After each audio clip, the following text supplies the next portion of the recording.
नमस्कार, बहुत बहुत स्वागत है आपका। सुदर्शन न्यूज देख रहे हैं, मैं हूं विकास ब्रजेश सक्सेना।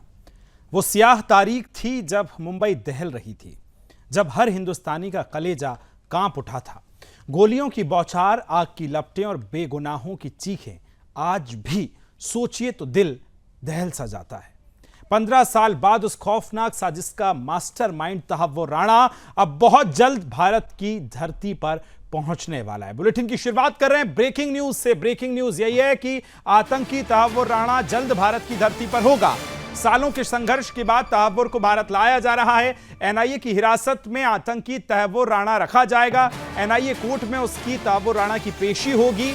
और यह बड़ी खबर आपको बता रहे हैं, देर रात शाम जैसे ही अंधेरा ढलेगा तो आज अंधेरा तहव्वुर का भी ढलने वाला है, क्योंकि आज देर रात यानी जैसे ही वो भारत पहुंचेगा उसके तकरीबन 1 से 1.5 घंटे के बाद सीधा एनआई कोर्ट उसको ले जाया जाएगा। एनआई में उसकी पेशी होनी है। और ये बहुत बड़ी खबर आपको बता रहे हैं, तहव्वुर राणा भारत आ रहा है। एक लंबे समय के बाद भारत की कूटनीति की जीत, क्योंकि इजराइल के राजदूत से लेकर आज हर कोई भारत के इस निर्णय की, इस कूटनीति की तारीफ कर रहा है। जब भारत की धरती पर अब से कुछ ही देर बाद तहव्वुर राणा पहुंचने वाला है। ये बड़ी खबर, बड़ा अपडेट आपको दे रहे हैं।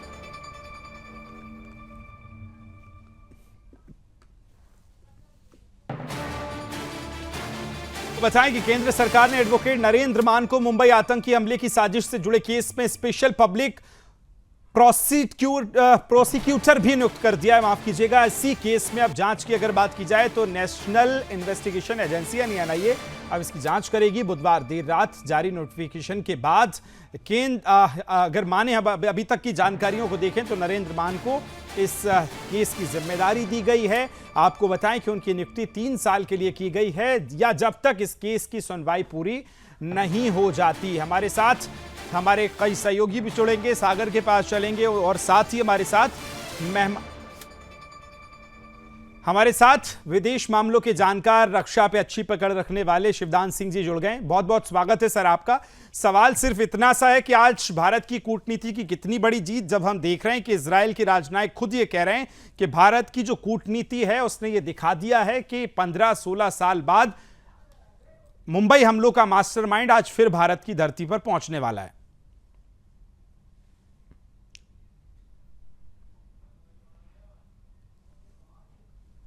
सर अनम्यूट कर लीजिए, आपकी आवाज नहीं आ रही है।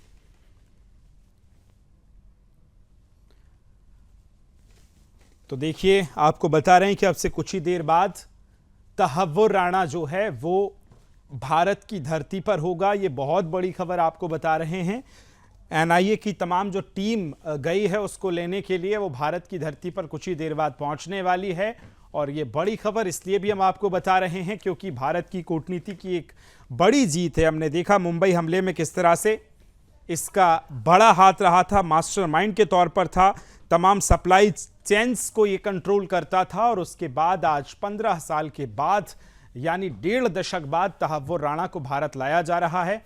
क्या है मुंबई हमले के बाकी मास्टरमाइंड, कौन है, कहां हैं, कैसे हैं, ये सब कुछ देखिए। मेजर इकबाल पाकिस्तान खुफिया एजेंसी का आईएसआई का अफसर है। ये डेविड कॉलमैन हेडली का हैंडलर माना जाता है। मेजर इकबाल को भारत की रेकी के लिए $25,000 इसको दिए गए थे। हेडली से रेकी कर वीडियो लेता था ये यहां से। और जिस तरह से आतंकी संगठन लश्कर ए तैयबा है उसका चीफ हाफिज सईद जो है, और उसकी अगर बात की जाए तो लश्कर आतंकियों ने ही ये हमला किया था। उन्हीं की पूरी मॉड्यूल था ये मुंबई हमला जो किया गया था।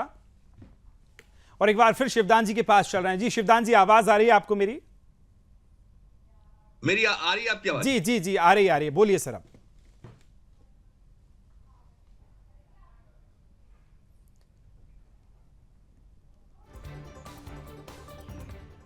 जी शिवदान जी, आ रही है आपकी आवाज, बोलिए।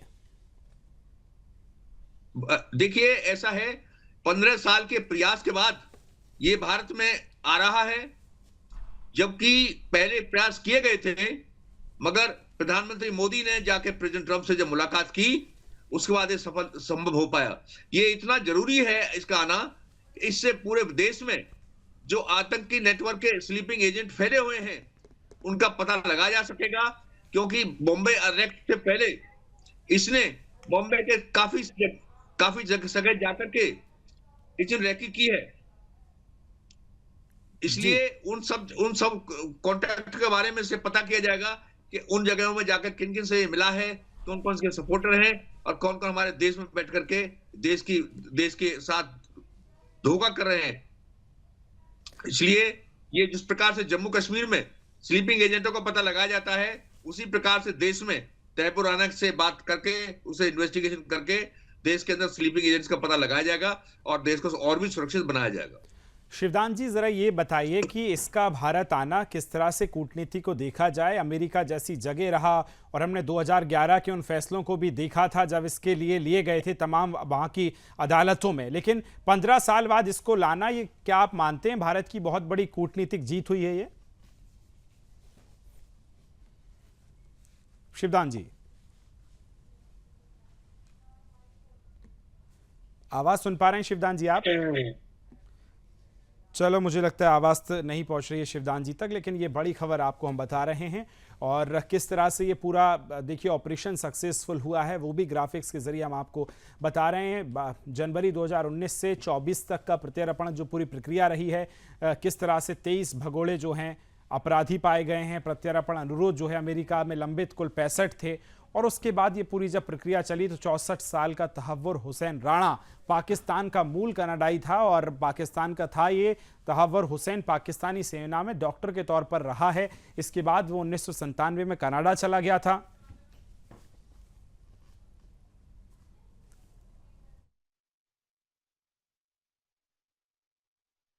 चलेंगे विदेश मामलों के जानकार संजीव जी हमारे साथ जुड़ गए। संजीव श्रीवास्तव जी, बहुत बहुत स्वागत है आपका। सवाल मेरा यही कि आज भारत की कितनी बड़ी कूटनीतिक जीत है कि 1.5 दशक के बाद मुंबई हमलों का मास्टरमाइंड रहा तहव्वुर भारत की धरती पे अब से कुछ ही देर बाद पहुंचने वाला है।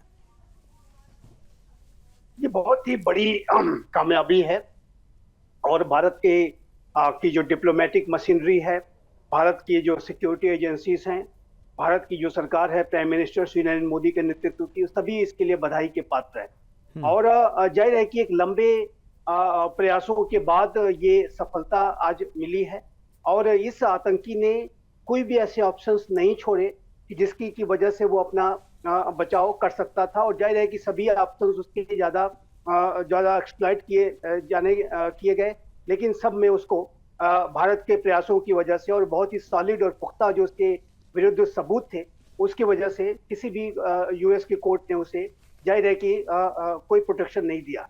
और अब ये जो आतंकी है अब वो भारत लाया जा रहा है और भारत की न्यायिक प्रक्रिया के तहत इसने जो गुनाह किए हैं, जो 26/11 का जो आतंकी हमला मुंबई पे किया गया था, जो कि भारत का 9/11 मूवमेंट था, उसके गुनाहों की उसकी जो कठोरतम सजा है वो इस आतंकी को निसंदेह आने वाले समय में मिलेगी। और जाहिर है कि ये एक बहुत बड़ी सफलता है। ये इस बात को भी दर्शाता है कि भारत और यूनाइटेड स्टेट्स ऑफ अमेरिका का जो काउंटर टेररिज्म और इंटेलिजेंस शेयरिंग का जो कोऑपरेशन है वो और अधिक सशक्त और मजबूत हो रहा है। और दोनों ही राष्ट्र, भारत हो अमेरिका हो, दोनों ही आतंकवाद के प्रति आज जीरो टॉलरेंस की पॉलिसी पर काम करते हैं।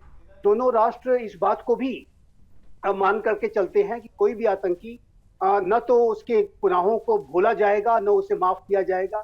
अमेरिका भी आप देखिए तो चाहे वो ओसामा बिन लादेन रहा हो, चाहे वो अबू बकर अल बगदादी रहा हो, अरमान जवाहिरी रहा हो, चाहे कितना भी लंबा समय लगा हो, 10 वर्ष 20 वर्ष, अमेरिका ने ऐसे आतंकियों को ढूंढ निकाला और उन्हें उनके अंजाम तक पहुंचाया।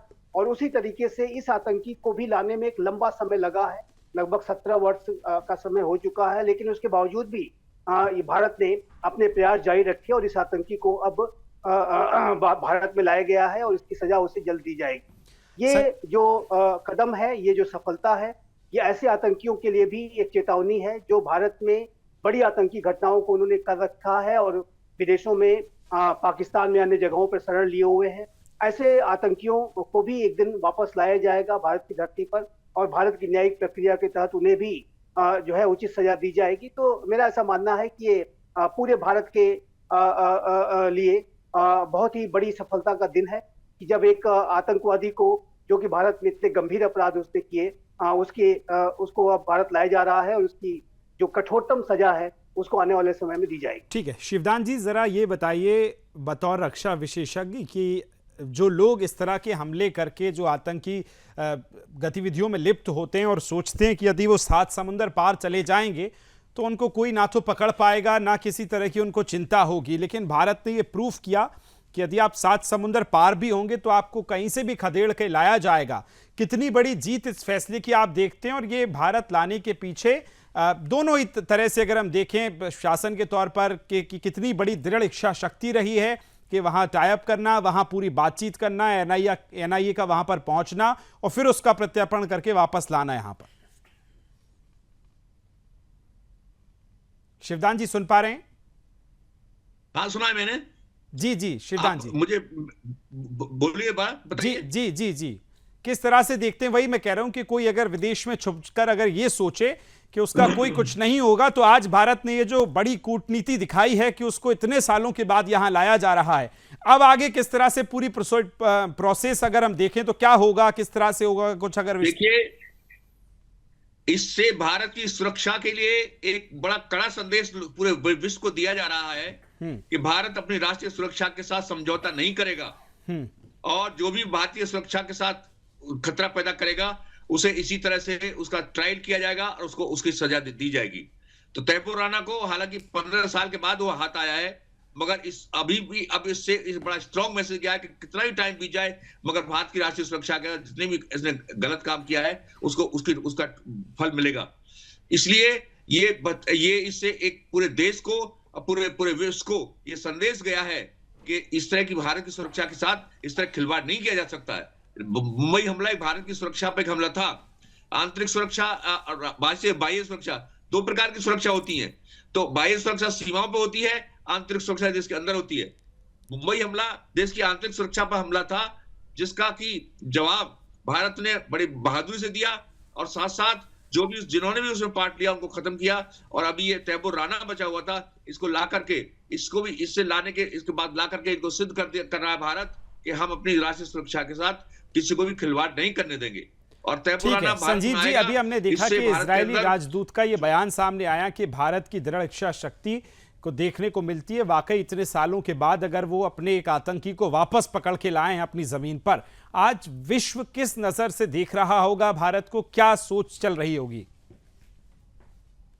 संजीव जी, आतंकवाद की चुनौती का मुकाबला करने के संदर्भ में भी भारत आज एक वर्ल्ड लीडर के तौर पर इमर्ज हो चुका है।